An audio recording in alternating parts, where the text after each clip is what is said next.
자, 여러분과 함께하는 뉴스파이터 첫 번째 얘기부터 풀어보겠습니다. 네, 여느 때처럼 근무에 열중하는 한 파출소에 한 할아버지가 헐레벌떡 어린 손녀를 안고 뛰어 들어옵니다. 대체 무슨 일이 있었는지 먼저 영상부터 만나보시고 얘기를 이어가 보도록 하겠습니다.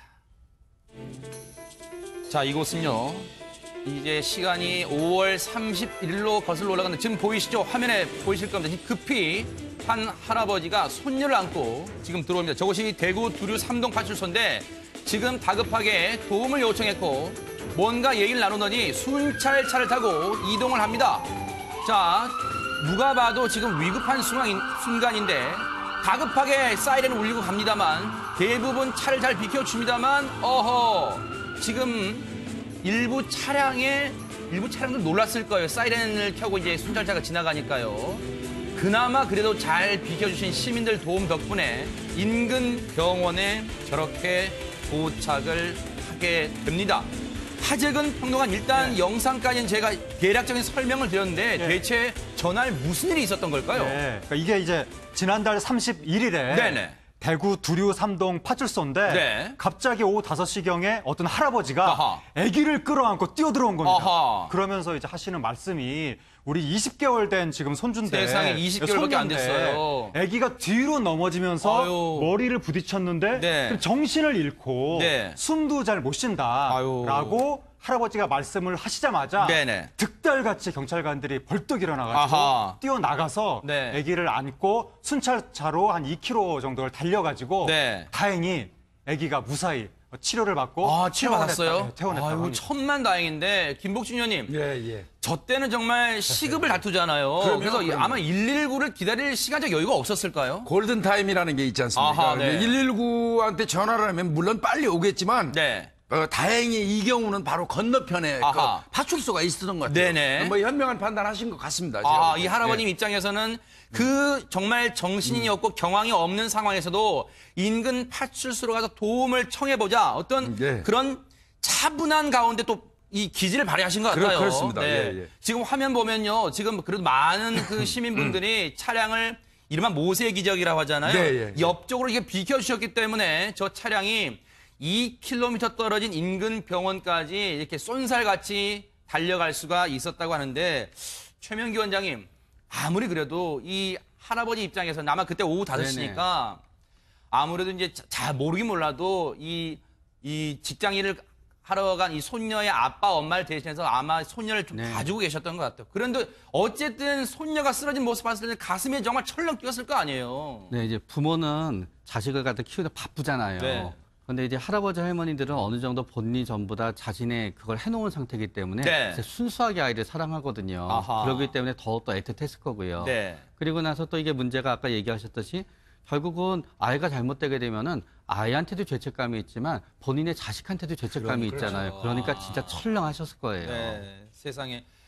그래도 이 급박한 순간에도요, 손녀를 위한 이 할아버지의 어떤 그 기지, 그리고 나름대로 침착한 대응이 손녀를 무사히 살릴 수 있었다, 이런 생각도 해보는데요. 당시 구체적으로 어떤 상황이었는지요, 경찰 얘기 들어보고 다시 돌아오겠습니다. 요길 건너편에 거주하시는 할아버지인데요. 아기를 안고 도로를 건너서 뛰어와가지고 파출소로 들어오시더라고요. 애 안은 상태로. 근데 아기가 그 눈을 못 뜨고 축 처진 상태죠. 뭐 머리도 못 가는 그런 상태고 이제 보니까 눈을 못 뜨더라고요. 불러도. 그래서 이제 한 명이 앉아있던 근무자하고 순찰차를 타고 바로 병원으로 그때 한 2분 조금 더 안 걸린 것 같아요. 2분 만에 갔어요. 가니까 그 응급실에 이제 의사하고 있는 분한테 바로 부탁했죠. 근데 나중에 시간 지나서 물어보니까 뭐 잘 퇴원했다 하더라고. 애기는 뭐 괜찮다 하면서 이상은 없다고 그렇게 제가 알고 있거든요. 김복준 의원님. 그래도 이 고마우신 경찰관님 덕분에 2분 안에 가까운 병원으로 갈 수는 있었습니다만 저 할아버님 입장에서는 그 2분이 20분, 2시간 같았을 것 같아요. 20년이죠. 20년 같았을까요? 할아버지 입장에서야 오직했겠습니까? 근데 저는 여기 그 뉴스파이터 출연하면서 항상 이거 느끼는 건데요. 아마 우리가 이제 이른바 얘기하는 모세이기적. 경찰차나 소방차가 갈 때 쫙 옆으로 비껴주는 물이 갈라지듯 비껴주는 이거에 대해서 아마 최초일 겁니다. 우리 뉴스파이터에서 2, 3년 전부터 이거를 좀 지속적으로 소개를 했지 않습니까? 그렇죠. 이게 이제 굉장히 부음이 됐고요. 이게 이제 일반 국민들한테도 많이 계몽이 되고 계도가 됐어요. 그래서 언젠가 옛날에 이제 모세기적 자료 한번 보여드립니다. 우리가 많이 방송했지 않습니까? 그리고 그 이후에 제가 이제 경찰청에 있는 사람들하고 만날 기회가 있어가지고 몇 번 모임을 했는데 거기서도 정말 그 방송에서 이거를 얘기해 주는 바람에 경찰이 아무리 홍보하는 것보다 효과가 크더라고 저한테 고맙다고 전달해달라는 그런 말을 듣기도 했는데요. 이거는 정말 좋은 현상이고 앞으로도 이건 지속돼야 돼요. 근데 그전에는요 사실 경찰차가 이 사이렌을 울리고 막 가도요. 고의로 안 비켜주는 사람들도 있었어요. 세상에. 예전에는. 지금은 이제 그게 없어졌습니다. 그 박지훈 변호사님 얘기 나온 김에요. 물론 앞서 이제 그 순찰자 블랙박스 영상을 보면 대부분의 이제 시민분들이 자신의 차량을 이제 오른쪽으로 비켜주고 좌우로 비켜주신 바람에 덕분에 순찰자가 빨리 갈 수 있었는데 몇 대는 물론 이제 그 차량 운전자도 경황이 없었겠죠. 왜냐하면 사이렌을 순찰자가 켜고 뒤에 오니까. 그런데 만약에 예전에 그랬대요. 저도 이제 들은 얘기입니다만 예전에 김복준 의원님 말씀하셨지만 예전에 이런 사이렌을 켜면 그 운전자가 나도 바빠 막 이랬답니다. 이거 안 비켜주면 뭐 처벌 같은 건 없어요? 우리 도로교통법상에 이 긴급 자동차, 긴급 구조 자동차가 온다면 뭐 경광등 소리가 들리잖아요. 법적으로는 도로의 우측 자리로 일시 정지하도록 돼 있어요. 다 그렇게 하면 되는데 법적으로 그렇게 돼 있군요. 법적으로 돼 있는데 문제는 처벌 규정이 약합니다. 20만 원의 과태료이다 보니까 사실 또 처벌하는 경우도 사실 많이 없고 그러다 보니까 어기고요. 만약 소방차 같은 소방 자동차가 가는데 그걸 막는다 그러면 이거는 벌금이 아니고 5년 이하의 징역 또는 3천만 원의 벌금입니다. 근데 이제 이거 처벌하는 경우가 많이 없죠. 많이 없는데 외국을 좀 예를 들어 보겠습니다. 특히 미국 오리건주 같은 경우는 만약에 이렇게 이런 긴급 자동차 가는데 막는다 그러면 벌금이 한 $720, 한 80만 원 정도 되고요. 우리 돈 80만 원이. 러시아는 뭐 벌금은 조금 약한데 면허 정지를 6개월 정도 시킬 수가 있습니다. 캐나다 같은 경우는 벌금을 매길 수 있는데 캐나다는 우리 얌체 운전자라고 해요. 긴급 자동차 뒤에 따라다니면서 득을 보는 운전자들이 있거든요. 그런 운전자들도 벌금을 매겨버립니다. 그래요? 그래서 캐나다나 뭐 외국 사례를 들어보면 법을 정해놓고 강력하게 좀 집행을 하다 보니까 저도 외국에 한번 본 적이 있는데 사이렌이 들어오면 그냥 전원이 다 서버립니다. 그렇게 가야지 되는데 이번에도 지금 보면 화면상으로 중간에 교차로 지날 때 사고가 날 수도 있는 거거든요. 그런 부분들이 아직까지 우리가 인식 자체가 조금 부족한 게 아닌가 생각이 좀 듭니다. 지금 인식의 문제 말씀해 주셨는데 하재근 평론가님, 물론 이제 계몽 김복준 의원님이 이제 뉴스파이터가 계속해서 이런 이제 이 문제 제기도 하고 영상도 보여드리는 게 많은 도움도 됐다고는 하지만 아직까지도 우리 사회 곳곳 구석구석에는 이런 그 긴급 자동차가 지나갈 때 앞서도 제가 말씀드렸지만 야 나도 바빠 죽겠어 지금 뭐 너희만 바쁘니 이런 의식을 가진 분들이 있을까봐 걱정이 됩니다. 그렇죠. 그러니까는 사람들이 요즘에 세상이 각박하다 보니까 내가 저 차를 위해서 왜 불편을 감수해야 되느냐. 나도 내 볼일 바쁜데 이렇게 생각하시는 분들이 간혹 있는데 하지만 그 차 안에는 정말 총각을 다투는 사람의 생명이 왔다 갔다 하는 그런 일이 벌어지고 있다는 걸 분명히 좀 명심을 하고 나의 어떤 잠깐의 불편함 같은 거는 좀 감수하는 이런 어떤 그 시민의식이 필요한데 그러니까요. 조금 전에도 보면 일부 차량이 조금 적극적으로 안 비키는 것 같은 뭐 그런 영상도 있었지만 보행자도 그러니까 저게 지금 사이렌 소리가 났을 거란 말이죠. 그럼 그런 소리가 들려오면 아무리 파란불이라 하더라도 보행자가 일단 멈추고 긴급 차량을 먼저 보내고 길을 건너도 될 텐데 지금 길을 먼저 건너려고 하는 방금 나왔어요. 그러니까 차량도 차량이지만 보행자분들도 이제는 긴급 차량을 보면 아무튼 무조건 비키고 무조건 멈춰 선다. 이러한 문화를 우리 사회에 좀 정착시킬 필요가 하나 더 있습니다. 이제 거기다 보태면요. 사실 경찰차도 큰 사건이 아니면 긴급 사이렌을 울리면서 막 그냥 교통신호 무시하면서 가는 거 안 해야 돼요. 그렇죠. 일반 국민들이 볼 때 저 사람들 사실 바쁜 것도 아닌데 저렇게 막 법규 위반하면서 간다는 인식을 줘서는 안 돼요.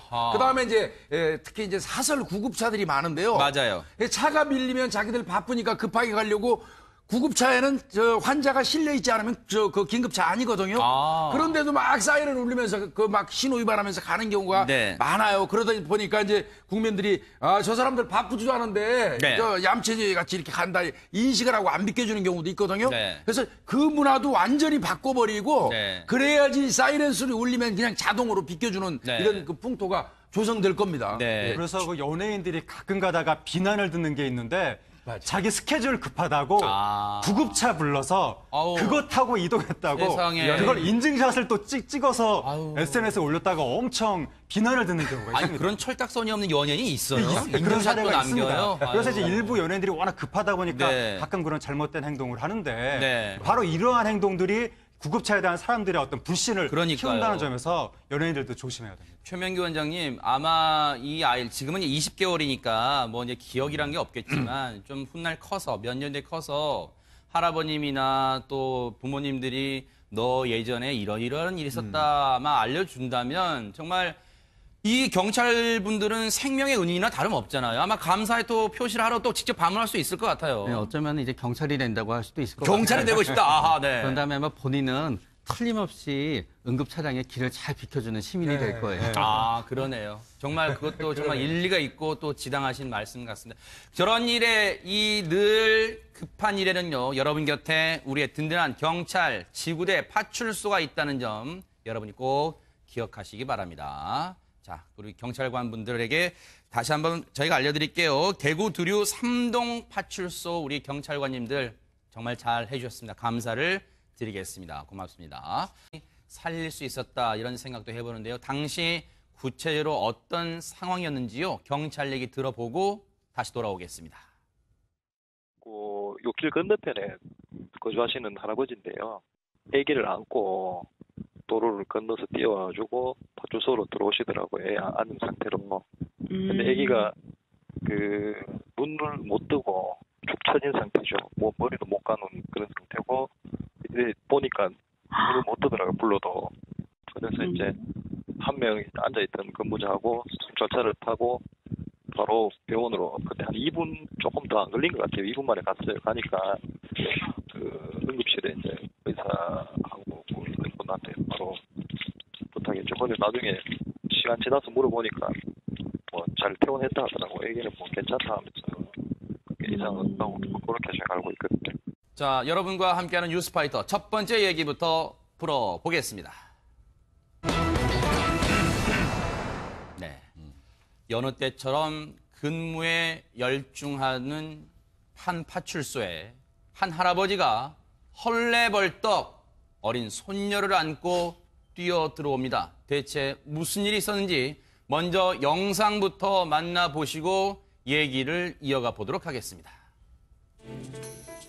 자, 이곳은요, 이제 시간이 5월 31일로 거슬러 올라가는데 지금 보이시죠? 화면에 보이실 겁니다. 지금 급히 한 할아버지가 손녀를 안고 지금 들어옵니다. 저곳이 대구 두류 3동 파출소인데 지금 다급하게 도움을 요청했고 뭔가 얘기를 나누더니 순찰차를 타고 이동을 합니다. 자, 누가 봐도 지금 위급한 순간인데 다급하게 사이렌을 울리고 갑니다만 대부분 차를 잘 비켜줍니다만 지금 일부 차량들 놀랐을 거예요. 사이렌을 켜고 이제 순찰차가 지나가니까요. 그나마 그래도 잘 비켜주신 시민들 도움 덕분에 인근 병원에 저렇게 도착을 하게 됩니다. 하재근 평론가 일단 영상까지는 제가 대략적인 설명을 드렸는데 대체 전날 무슨 일이 있었던 걸까요? 네, 그러니까 이게 이제 지난달 31일에 네네. 대구 두류 3동 파출소인데 갑자기 오후 5시경에 어떤 할아버지가 아기를 끌어안고 뛰어들어온 겁니다. 그러면서 이제 하시는 말씀이 우리 20개월 된 지금 손주인데 세상에 20개월밖에 안 됐어요. 아기가 뒤로 넘어지면서 머리를 부딪혔는데 정신을 잃고 숨도 잘 못 쉰다라고 할아버지가 말씀을 하시자마자 득달같이 경찰관들이 벌떡 일어나가지고 뛰어나가서 아기를 하는데 최명규 원장님 아무리 그래도 이 할아버지 입장에서는 아마 그때 오후 5시니까 아무래도 이제 잘 모르긴 몰라도 이 직장인을 하러 간 이 손녀의 아빠, 엄마를 대신해서 아마 손녀를 좀 봐주고 계셨던 것 같아요. 그런데 어쨌든 손녀가 쓰러진 모습 봤을 때 가슴에 정말 철렁 뛰었을 거 아니에요. 네, 이제 부모는 자식을 갖다 키우다 바쁘잖아요. 네. 근데 이제 할아버지 할머니들은 어느 정도 본인이 전부 다 자신의 그걸 해놓은 상태이기 때문에 네. 순수하게 아이를 사랑하거든요. 아하. 그렇기 때문에 더 애틋했을 거고요. 네. 그리고 나서 또 이게 문제가 아까 얘기하셨듯이 결국은 아이가 잘못되게 되면은 아이한테도 죄책감이 있지만 본인의 자식한테도 죄책감이 있잖아요. 그러니까 진짜 철렁하셨을 거예요. 네, 세상에. 그래도 이 급박한 순간에도요, 손녀를 위한 이 할아버지의 어떤 그 기지, 그리고 나름대로 침착한 대응이 손녀를 무사히 안고 순찰차로 한 2km 정도를 달려가지고 네. 다행히 아기가 무사히 치료를 받고 치료 받았어요? 퇴원했다. 아유, 천만 다행인데 김복준 의원님. 예. 저 때는 정말 시급을 다투잖아요. 그래서 아마 119를 기다릴 시간적 여유가 없었을까요? 골든타임이라는 게 있지 않습니까? 아하, 네. 119한테 전화를 하면 물론 빨리 오겠지만 네. 다행히 이 경우는 바로 건너편에 그 파출소가 있었던 것 같아요. 네네. 뭐 현명한 판단하신 것 같습니다. 제가 이 할아버님 입장에서는 그 정말 정신이 없고 경황이 없는 상황에서도 인근 파출소로 가서 도움을 청해보자. 어떤 그런 차분한 가운데 또 이 기지를 발휘하신 것 같아요. 그렇습니다. 네. 예. 지금 화면 보면요. 지금 그래도 많은 그 시민분들이 차량을 이른바 모세 기적이라고 하잖아요. 네, 옆쪽으로 이게 비켜주셨기 때문에 저 차량이 2km 떨어진 인근 병원까지 이렇게 쏜살같이 달려갈 수가 있었다.